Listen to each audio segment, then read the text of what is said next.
안녕하세요. 30대 초반의 여성입니다. 이기적인 시어머니와 우유부단한 남편 때문에 얼마 전 이혼했습니다. 지인이 저에게 그러더군요. 손바닥도 마주쳐야 소리가 나는 법인데 정말 시댁만 잘못해서 이혼을 했겠냐고요. 그 소리를 들으니 어찌나 억울하던지. 그래서 여기 푸념하러 왔습니다. 저에게는 쌍둥이 여동생이 있습니다. 8분 차이로 태어났어요.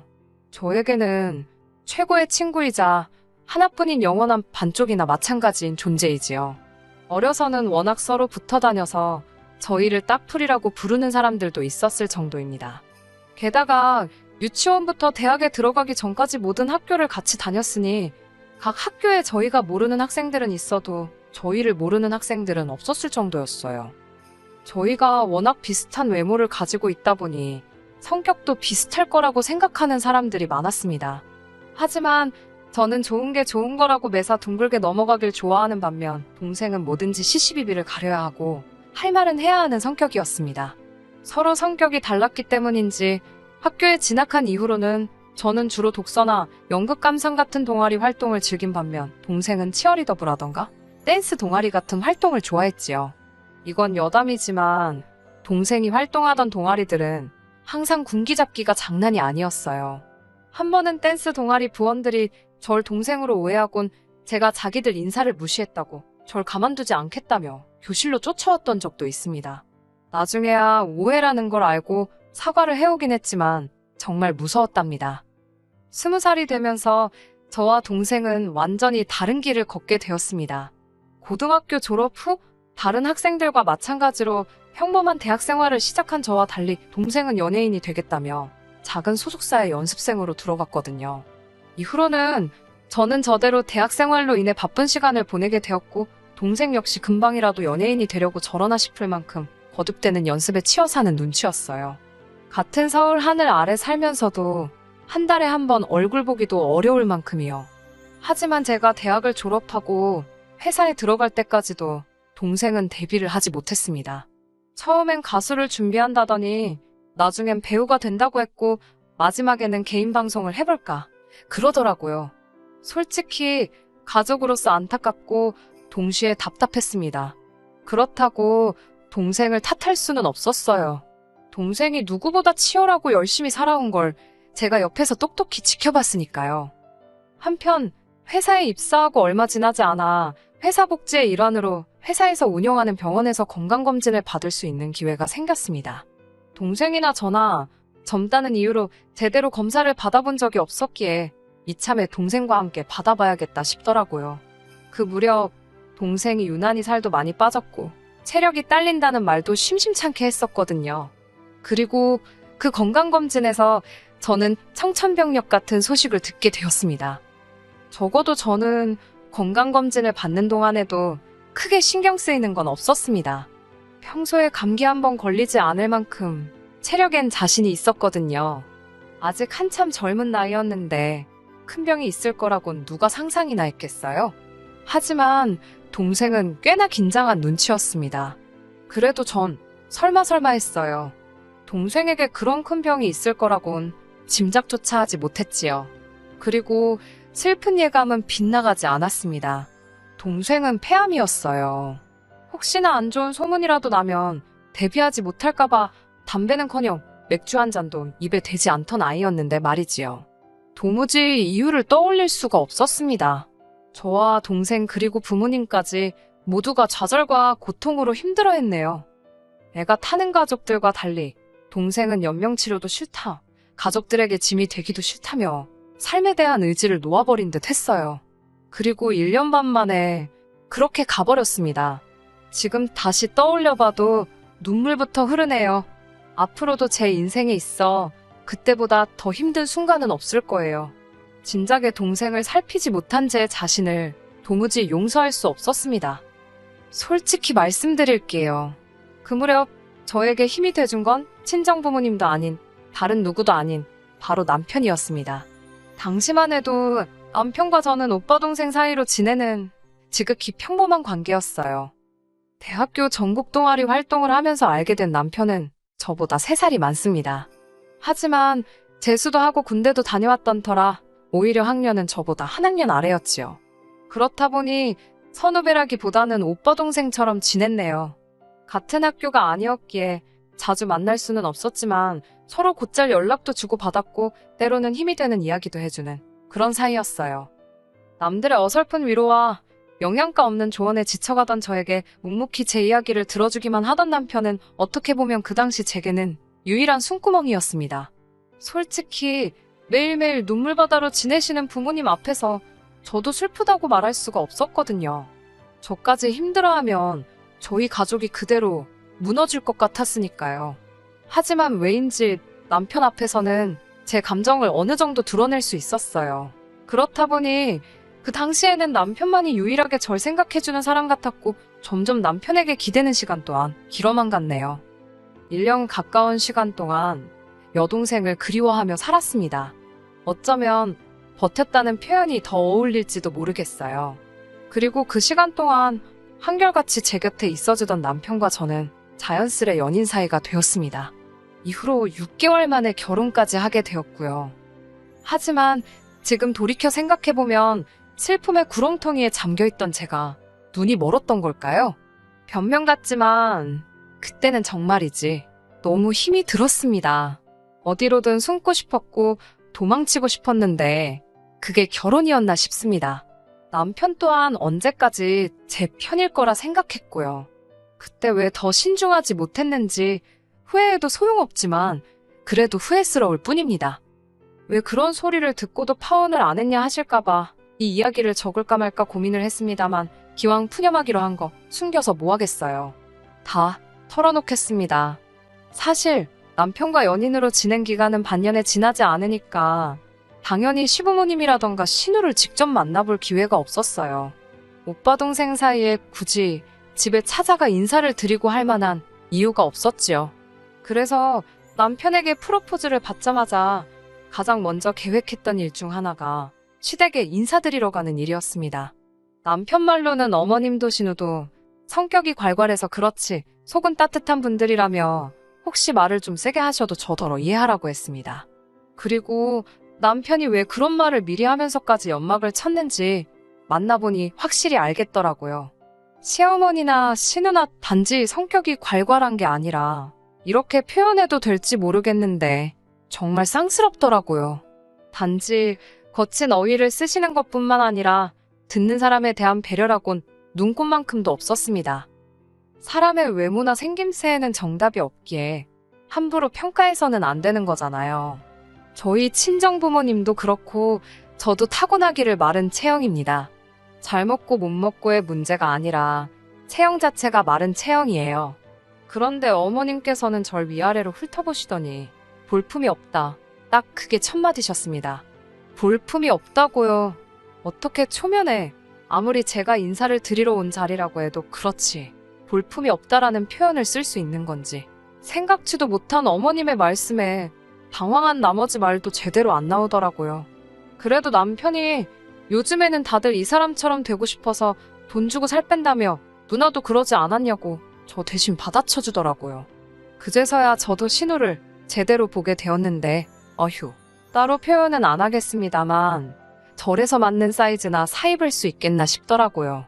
아무튼 어머님께선 남편의 말을 들으시더니 그래도 네 누나 정도는 돼야 애도 잘 낳고 건강하게 오래 산답니다. 이 말도 솔직히 곱게 들리지는 않았지만 하나하나 걸고 넘어질 수도 없는 노릇이었고 그냥 한 귀로 듣고 다른 귀로 흘리자는 심정이었지요. 식사 시간 동안 이런저런 대화가 오고 갔습니다. 아버님께선 건강관리를 잘해야 한다는 뭐 그런 이야기를 하셨고요. 그러자 어머님께선 당신 지인의 자식이 죽을 병에 걸려서 몇 달째 병원에 입원해 있네 어쩌네 하시며 떠들고 계셨습니다. 그 부모들은 어디 놀러도 못 다니고 그동안 모아놓은 돈만 다 까먹고 있다면서요. 그러더니 갑자기 생각났다는 듯이 제 동생 이야기를 물어보시더군요. 암이었다면서 니네 부모 중에도 안 걸렸던 사람이 있냐? 니네 할머니나 할아버지는 다 멀쩡하셨냐? 병원비는 많이 안 들었냐? 보험금 좀 받았냐? 정말 입에 담기도 기분 나쁘고 불편한 질문들이 이어졌지만 그래도 최대한 제 감정을 억누르며 적당히 대답해드렸습니다. 맞은편에 앉아있던 남편이 워낙 난처한 표정을 짓고서는 입모양으로 연신 미안하다고 사과를 해대고 있었기에 속에서 올라오는 분노를 간신히 누르고 있었지요. 하지만 어머님께서 상둥이는 원래 둘 중에 하나는 죽을 운명으로 태어나는 거란 말씀을 하셨을 땐 도무지 제 화를 다스릴 수가 없었습니다. 그게 무슨 말씀이시냐니까. 하나가 받아먹을 걸 애미 뱃속에서 둘이 나눠 먹으니 하나가 원래 부실할 수밖에 없다나요. 그래서 원래 쌍둥이 중 하나는 뱃속에서 죽거나 아니면 나와서 죽는 게 운명이랍니다. 그리고는 한다는 말씀이 그래도 네 동생은 오래 버텼다야. 거진 30년은 살다 간 거 아니냐며 운이 좋았다네요. 정말 얼마나 화가 나던지 온몸이 부들부들 떨리고 당장이라도 심장은 입 밖으로 튀어나올 것만 같았습니다. 제가 먼저 가보겠다고 인사도 하는 둥 마는 둥 말씀드리고 그 집을 도망치듯 뛰쳐나왔어요. 나중에서야 어떻게 그런 말씀을 하시냐고 소리라도 지를걸, 과일 먹던 상이라도 걷어차고 나올걸. 별의별 생각이 다 들었지만 그 당시에는 제 스스로 제 감정을 어떻게 주체할 수가 없었습니다. 당연히 제대로 대응조차 할 수 없었지요. 곧이어 남편이 저를 쫓아나왔습니다. 사람들이 다 보는 아스팔트 바닥에서 남편이 무릎을 꿇더니 미안하다고 사과를 하더라고요. 자기가 어머님께 말 조심하시라고 몇 번을 당부드렸는데도 저 버릇을 못 고치신다면서 자기라도 나서서 막았어야 하는데 설마 싶어서 지켜만 보다 이렇게 되었다며 정말 미안하답니다. 지나가는 사람들이 수군거리며 남편과 저를 힐끔거렸어요. 남편이 사과를 할수록 왜인지 눈물이 하염없이 쏟아지더라고요. 이후로도 한 일주일 동안은 결혼이고 뭐고 못하겠다 싶었습니다. 남편은 전화와 문자로 몇 번이고 저에게 용서를 구했고 친정부모님께서도 교양 없는 여편네가 헛소리 짓거렸다 생각하고 넘어가랍니다. 남편 하는 걸 보니 한 번 더 기회를 줘도 될 것 같다면서요. 그렇게 하게 된 결혼입니다. 당연히 시댁에 대한 제 마음이 좋을 리 없었지요. 그래도 사람들이 말하는 며느리돌이 하고 살았습니다. 솔직한 제 심정으로는 며느리돌이나 많아 그까짓 거 진짜 개나 줘버리고 싶었지만 친정부모님 얼굴에 속된 말로 똥칠할까봐 했어요. 남편도 어머님의 막말 사건 이후로는 어머님이 행여나 저에게 말실수하시지 않도록 중간에서 그런대로 처신을 잘해주었고요. 하지만 결국 팔은 안으로 굽는다더니 그 말이 딱이었습니다. 당시 남편과 저는 회사에서 멀지 않은 곳에 위치한 아파트에서 전세살이를 하고 있었어요. 사실 결혼 준비를 할 때 남편 말로는 한 5천 정도는 도움을 받을 수 있다고 했습니다. 저희 친정에서도 그 정도의 돈이나 아니면 자동차를 사주시겠다 하신 상황이었고요. 외에도 남편이 모아둔 돈이 8천 정도 있었고 저도 7천 정도 준비되어 있었으니 넉넉하진 않아도 크게 부족함 없는 시작을 할 수 있겠구나 싶었지요. 하지만 청첩장까지 나오고 나서야 어머님께서는 신우는 아직 결혼도 못했는데 동생이 먼저 가는 것도 부족해 재산까지 다 털어먹어야겠냐며 저와 남편을 나무라셨어요. 남편은 남편대로 크게 스트레스를 받은 눈치였고 저는 치사하고 더럽다 싶었지요. 홧김에 친정부모님께도 안 도와주셔도 된다 하곤 그 길로 아파트 전세를 계약해버렸습니다. 그래서 얼떨결에 반반 결혼을 하게 되었네요. 그때는 진짜 어이없고 솔직히 속상했는데 지금은 참 다행이다 싶어요. 저랑 남편 사이에 얽힌 문제가 없다 보니까 막상 이혼을 하는데도 재산 분할이나 마나할 것도 없고 그냥 시간 문제더라고요. 아무튼 그렇게 남편과 저희 둘이 나름대로 생활을 꾸려가고 안정을 찾아가는 중이었습니다. 그런데 올봄 남편이 신우가 저희 아파트 라인으로 이사를 오기로 했다는 거예요. 왜 신우가 우리 아파트 라인으로 이사를 오냐고 물었습니다. 신우가 다니던 직장은 저나 남편이 다니던 직장과는 반대 방향에 위치하고 있었거든요. 그리고 시댁은 그 근처에 있었고요. 아무리 생각해봐도 신우가 갑자기 저희 아파트로 이사를 온다는 게 이해가 되질 않았습니다. 남편은 지나가는 말처럼 누나가 아프대 그러더군요. 제가 남편한테 이야기를 똑바로 하라고 지금 장난하는 거 아니라고 도대체 신우가 어디가 아픈데 우리 아파트로 이사를 오냐고 했습니다. 그러자 남편이 자기도 잘은 모른다면서 저더러 한다는 말이 저도 알다시피 어머님 아버님은 이제 이른을 바라보시는 나이 아니냐입니다.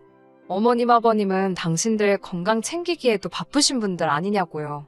그런데 신우가 암에 걸렸답니다. 간암 2기라대요.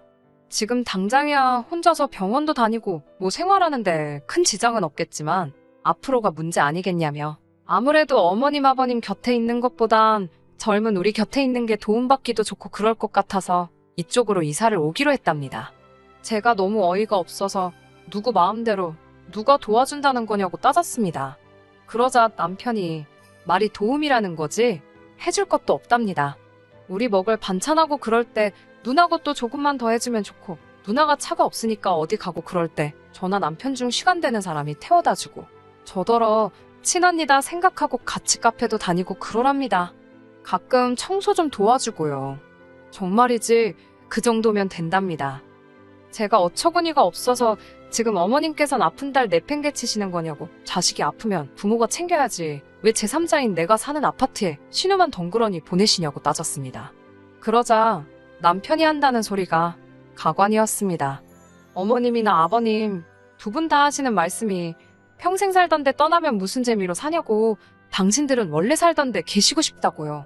그리고 노인네들하고 환자하고 한 집에 있어봤자 서로 힘들기나 하지 않겠냐며. 저는 남편에게 신우가 이사 오는 날이 당신과 나 이혼하는 날인 줄 알라 했습니다. 내가 미쳤다고 신우 식모살이 하면서 병수발까지 들게 생겼냐고요. 그리고 남편이 예상한 것보다 제 반응이 훨씬 격했던지 남편도 더는 뭐라 말을 못하더군요. 그쯤에서 남편이나 신우가 말귀를 알아쳐먹었으면 이 사단까지는 안 났을 겁니다. 아니, 하다못해 어머님이라도 염치가 있으셨으면 이 지경은 안 되었을 거예요. 하지만 남편이 그새 어머님께 미주알고주알 일렀는지 이튿날부터 전화기에 불이 날 만큼 어머님께선 전화를 걸어오셨습니다. 요점은 어디 감히 여자가 먼저 이혼을 한 해 만에 소리를 하냐는 거였지요. 그리고 집에 데리고 살라는 것도 아닌데 그 아파트가 전부 다 네 거냐고. 네가 뭔데 내 딸이 지발로 이사를 간다는데 못 오게 하냐입니다. 처음엔 듣고만 있었지만 나중엔 진짜 나를 뭘로 보고 이러시나 싶어서 저도 따박따박 떼들었어요. 이사 오는 저희가 눈에 빤히 보이는데 죄가 좋겠냐고요. 그러자 어머님께선 원래 시댁 식구가 아프면 며느리가 그런 수발 드는 거랍니다. 저더러 그런 것도 못 배우고 시집왔냐고 오히려 저를 이상한 사람 취급을 하시더군요. 어이가 없어서 제가 어머님께 매사 신보가 그런 식이시니 신우가 어머님 대신 벌 받는 거라 했습니다. 남의 여동생더러 팔자가 어쩌고 그래도 30년이면 운이 좋았다며 막말을 퍼붓지 않으셨냐고요. 신우는 곧 마흔이니 내일 가도 억울한 거 하나 없겠다며 저도 악담을 퍼부었어요. 어머님께선 저더러 미친 엑스라며 어디 감히 그런 말을 입에 담냐고 제정신이냐고 악을 쓰셨습니다. 전 제가 다 잊고 사는 줄 알았는데 어머님이 그때 하신 말씀이 어지간히 제 가슴 깊이도 박혀 있었던 모양입니다. 신우가 아프다는데도 불쌍한 생각이 하나 안 들더라고요. 그리고 그날 저녁 남편과도 대판 싸우게 되었습니다. 남편은 다짜고짜 어머님한테 네가 한 말이 사실이냐며 어떻게 그런 소리를 할 수 있냐고 고래고래 소리를 질렀습니다. 어머님이 나한테 막말하실 때는 나한테 사과나 했지. 어머님껜 찍소리도 못 해놓고 지금은 나한테 악을 쓰는 그 모습이 참 낯설더라고요. 이런 인간 앞으로 믿고는 못 살겠다 싶었습니다. 그래서 이혼하자고 했어요. 아픈 신우 네가 수발 들고 데리고 살라고요. 네 애미 볼 때마다 그 악담이 생각나서 가슴이 너덜너덜해지는 것 같다고 그동안 쌓인 울분을 토해냈습니다. 제가 하나하나 다 열거하진 않았지만 솔직히 어머님 막말이 그것뿐이었겠어요. 그렇게 헤어지게 되었습니다. 시어머니는 제 신우가 아프다는데 도망가는 며느리가 어디 있냐며 제가 자기 아들 인생을 망쳤다네요. 제 신부가 고약해서 동생도 일찍 죽은 거라고 막말을 하시길래 저도 신우 얼마나 오래 버티나 두고 보자고 응수했습니다. 막말로 전 이미 동생을 잃었는데 뭔 말인들 못하겠어요. 말할수록 업보를 쌓는 건 어머님 쪽이었으니 저도 지지 않고 맞불을 놨네요. 영원히 제 편일 줄 알았던 남편도 저더러 계속해서 서운하다며 일단 신우부터 낫게 하고 그 이후에 시시비비를 가리자던데 기도 안 차서 대꾸도 안 해줬습니다. 이런데도 정말 제 이혼이 손바닥이 부딪혀서 일어난 일인가요? 전 아니라고 생각합니다. 하긴 이미 이혼은 했고 다른 사람들이 어떻게 생각하든 무슨 상관이겠어요. 전 떳떳합니다. 앞으로도 보란 듯이 잘 살 거예요. 두고 보자고요. 끝까지 들어주셔서 감사합니다. 오늘의 사연은 여기까지입니다. 구독과 좋아요, 알람 설정 부탁드리고 더 좋은 사연으로 다시 찾아뵙겠습니다. 감사합니다.